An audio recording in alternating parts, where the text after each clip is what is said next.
Yes, my people, welcome again to another episode. This is Solomon's blog, and I'm welcoming in a very special way.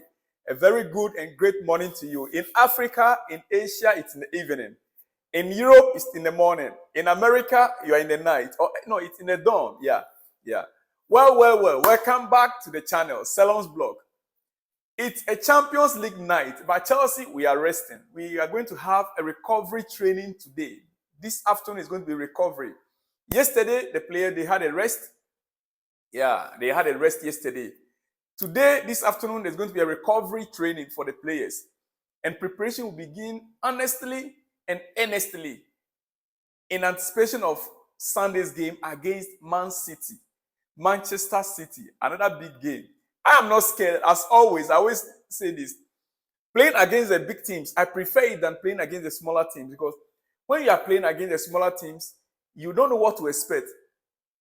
They can take you by surprise. You really don't know what to expect. And when you are playing against a team like Manchester City, Liverpool, Arsenal, Tottenham, you know it's going to be cracker. You can expect to see something, either way. But when you are playing smaller teams, you don't know what to expect. We are able to conquer or deal with Tottenham. And I have done my own post-mortem of Tottenham game. Listen, I want to tell you something here, okay? What I prepare here. I've had some time to think and take in all the narratives following Monday night game. Frankly, I'm a little bemused by this idea that Chelsea only won the game because Spurs had two men deservedly sent off. So I have written a rundown of what happened up until the first red card. And I need you to take a listen. It was a good start for Spurs. They were moving the ball well, and Chelsea were struggling to keep up to the pace being set. Then there came the deflected goal, scored by Kulusevski. Son scored a second for Spurs, for Tottenham Hotspurs, but VAR disallowed the goal correctly for a marginal offside. Jackson forces a good save after Poro air kick, and sitting down, Van der Ven should have played it to Gallagher to tap in. Actually, that ball should have been played to Gallagher to score, but Jackson took the opportunity by himself. Udogie, now known as Dodgy, goes in two-footed on Raheem Sterling, and only gets a yellow card instead of a red. Well, this is where the balance of the game changes. Now, listen carefully. Spurs players were clearly over-motivated, and this challenge woke Chelsea up. They got involved in the fight.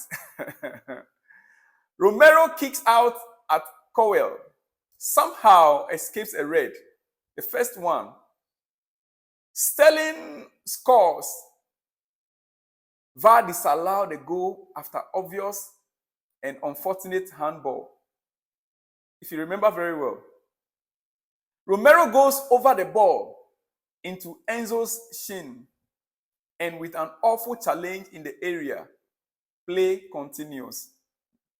Caicedo puts away a fantastic weak-footed strike into the bottom corner from 20 yards. And I'll be coming to Caicedo after now. Because we have not been speaking about him, and we didn't acknowledge the work he did at that midfield. Go back and watch the match very well. Play continues. Caicedo put away a fantastic weak-footed strike into the bottom corner from 20 yards plus. Disallowed as Jackson was marginally offside in the line of the keeper's view. That, I could not believe it. Where Caicedo struck the ball from and where Jackson was, for that goal to be disallowed. Up to now, I still can't understand it. Well, Romero retrospectively and deservedly sent off by VAR. Penalty awarded. Palmer slots away the penalty to the keeper's right. He gets a hand to it, but it's too powerful. So before Spurs are forced to play with 10 men, it is 1-1. Before Spurs were forced to play with 10 men, it is 1-1. Before Spurs were forced to play with 10 men, the game became 1-1. Get that very clearly. The criticism on Chelsea is too much. We won a game that we fought for. They should have had 2 players sent off before they even had one sent off. Because they could have sent Doji or Udoji could have been sent off earlier for that double-footed tackle on Raheem Sterling. But that didn't happen. Their goal is a fortunate deflection. Their goal was a fortunate deflection. They have 1 goal disallowed. Chelsea have 2 goals disallowed. Chelsea scored a deserved penalty. How were we, Chelsea, at 11 versus 11 exactly? How were we? When the game was 11 versus 11, was Chelsea sleeping on the ball? Were we? I don't think so. So how then the criticisms about Chelsea's display? Until the game became, 9 against 11, who forced them to go hard and aggressive? Who? I want to hear from you in the comment section, my dear friend. Tottenham versus Chelsea. I think this issue, we are going to go into it until we get to the weekend, until we get to Manchester City game. Most probably Friday. I don't know when. But I believe this issue will end on Friday. And we might still continue because it's like the game of the season so far. Chelsea deservedly won that game 4-1. Now, going back to what I said earlier on regarding Caicedo, has anybody ever thought about the role Caicedo play in that midfield? As you can see on the screen, the ball with Enzo, Caicedo behind him, Gallagher on the left side. You can see clearly the position of Caicedo in this match. Defensive wall. 1 man defensively in that midfield.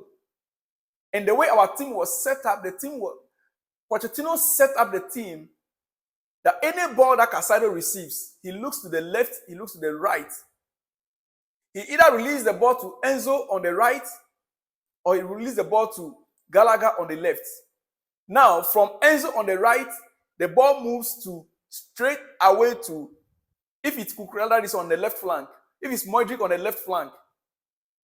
If the ball goes to Gallagher on the left, the ball goes straight to Sterling. It was like a triangle form of.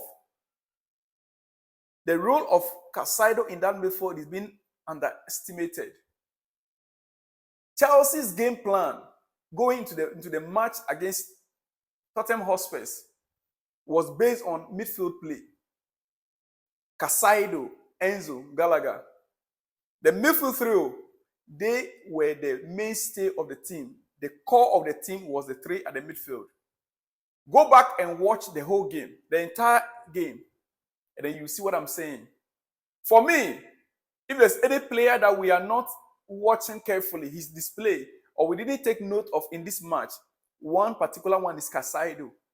And I want us to recognize his display. Quickly, before I run up, this is what Jamie O'Hara has to say about Raheem Sterling. He was good. Raheem Sterling, he showed his pace. He's figured it out. Good players on a football pitch figure out how to break you down. In that second half, when Spurs went down to 9 and played that high line, it didn't take him long to work out. He had to run from deep. And I noticed that as well. Raheem Sterling, when the high line was created, that's the kind when the game became 9 men against 11. It was difficult for Chelsea to break through without, and the offside line that Tottenham set up was difficult. Anytime Jackson made a run, it's always offside. And we are missing the timing. Before the goal started coming in that last minute, it was Raheem Sterling that discovered that he must run from within. Before the ball be played in, he no longer stays in front. He now goes back and runs from within. He said it didn't take him long to work out. He had to run from deep. Sterling will run from deep, and before the ball will land on the ground, Sterling is also there. That is what began to create problems for Tottenham, running from deep. So if people want to talk about Chelsea breaking down the high line, it wasn't an easy task. Most pundits, they are talking as if when they were footballers. As a matter of fact, you understand, even this high line is not, most teams playing high line, they don't play the high line from the middle of the park. Tottenham chose to play from the middle of the park, and it's what caused them. They were just lucky Chelsea did not punish them by scoring 10 goals. Well, we move on to our deputy captain, Gallagher. And this is what he has to say about Spurs 9-man high line. Spurs 9-man high line. It was something we haven't really worked on. Playing against a line of 6 or 7 defenders, staying on the halfway line. We were offside a lot, but that's going to happen. And eventually we got in a few times and got our goals. That's what we had to do, and we managed to do it.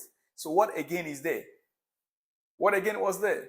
The high line that was played, everybody identified.